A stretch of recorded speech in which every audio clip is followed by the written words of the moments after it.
Assalamualaikum warahmatullahi wabarakatuh. Di sini saya akan menjelaskan tentang jurnal yang udah saya ambil, yaitu tentang kajian kasus bullying siswa SMP di Cilacap dengan menggunakan pendekatan teori behavior.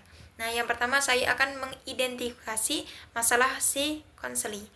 Nah, masalah yang dikaji adalah bullying di SMP, di mana siswa itu dipukul, ditendang, hingga tersungkur. Nah, jenis masalahnya ini perilaku agresif dan kekerasan. Nah, pelakunya ini siswa yang belajar dari lingkungan dan merasa dominan. Korbannya ini mengalami rasa takut, trauma, dan tertekan mentalnya. Nah, konteksnya itu terjadi di sekolah dan menular melalui lingkungan sosial. Tujuannya itu untuk memahami kenapa bullying ini muncul dari sisi perilakunya. Nah, yang kedua itu tujuan pendekatan behaviorisme. Nah, tujuannya itu memahami stimulus, respon, dan penguatannya. Menjelaskan bagaimana bullying ini terbentuk dan terus terjadi. Menemukan cara menghentikan perilaku bullying melalui penguatan lingkungan dan hukuman. Contohnya, diberikan tepuk tangan oleh temannya. Pelaku ini makin semangat membuli karena dia itu kayak mendapatkan kayak kalau seandainya aku bully dia nih, teman-temanku tertawain aku, teman aku nih pada tepuk tanganin aku. Nah, jadi dia tuh merasa dia tuh mendapatkan penguatan. Nah, habis itu teori dasarnya behaviorisme menurut Pavlov dan Skinner percaya bahwa perilaku muncul karena belajar dari lingkungannya. Manusia merespons stimulus luar sehingga sering tanpa sadar.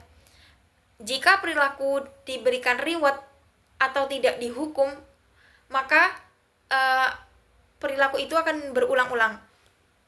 Pada kasus ini, bullying itu terjadi karena pelaku mendapatkan dukungan dari temannya dan tidak mendapatkan tindak lanjut oleh gurunya.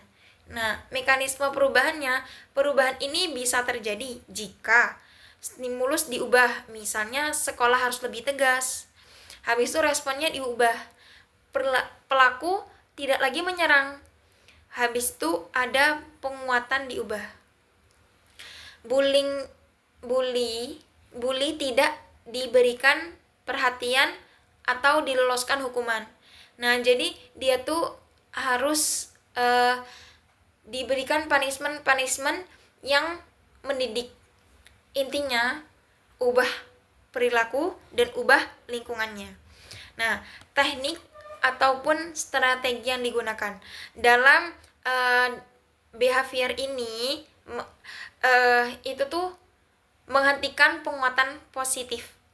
Temannya tidak mendukung pelaku. Contohnya tadi kayak dia tuh memberikan tepuk tangan atau menertawakan. Yang kedua, memberikan hubungan yang sesuai, yaitu sanksi sosial atau minta maaf langsung. Yang ketiga itu membangun perilaku baik melalui reward positif. Jadi kalau seandainya si pelaku bullying ini, dia itu udah merubah perilakunya sedikit demi sedikit. Nah, memberikan reward kecil-kecilan untuk dia. Nah, contohnya sanksi yang bisa diberikan itu membersihkan sekolah, minta maaf di depan kelas, biar dia tuh teman-temannya tahu kalau dia tuh udah minta maaf dan tidak melakukan kesalahan itu kembali. Dan memberikan pelajaran bahwa teman-teman yang lain itu tidak boleh mencontoh seperti tindakan itu tadi. Nah, yang keenam itu peran konselor dan konseli. Konselor atau guru BK ini mengamati stimulus dan respon, membimbing perubahan perilaku, menyediakan dukungan untuk korban, dan konseli atau pelakunya itu harus belajar membedakan mana perilaku yang boleh dan tidak. Dilatih untuk membangun empati dan kontrol diri. Nah, kelebihan dan keterbatasan pendekatan ini ya. Nah, kelebihannya fokus pada perilaku nyata dan bisa diukur. Bisa diterapkan di sekolah dengan mudah, tepat untuk mencegah perilaku agresif. Nah, keterbatasannya itu tidak menyentuh sisi emosi atau trauma si korban. Tidak menggali faktor batin pelaku. Misalnya kayak luka psikologis dari si pelaku yang membuli tadi ini. Nah, bukti empiris. Jurnal ini menunjukkan bahwa perilaku bullying terjadi karena stimulus lingkungan. Pelaku mendapatkan penguatan positif dari teman atau tidak mendapatkan hukuman. Bullying yang terjadi bisa berhenti jika ada sanksi atau sistem yang mendukung. Nah, yang kesembilan itu aplikasi kasus. Jadi kasusnya itu kan siswa SMP di Cilacap yang dipukul, ditendang sampai mental tadi itu. Nah, langkah menurut teori behaviorisme ini, identifikasi lingkungan yang mendukung bully. Stop dukungan teman. Berikan hukuman atau efek jera untuk si pelaku tadi ini. Nah, ajarkan perilaku baik, berikan reward jika siswa itu berubah. Nah, yang terakhir itu evaluasi dan etika. Cara menilai keberhasilan. Bullying ini berkurang, korban merasa aman, perilaku tidak mengulang. Nah, aspek etikanya yaitu rahasiakan identitas korban. Hukumannya harus mendidik, bukan kayak balas dendam.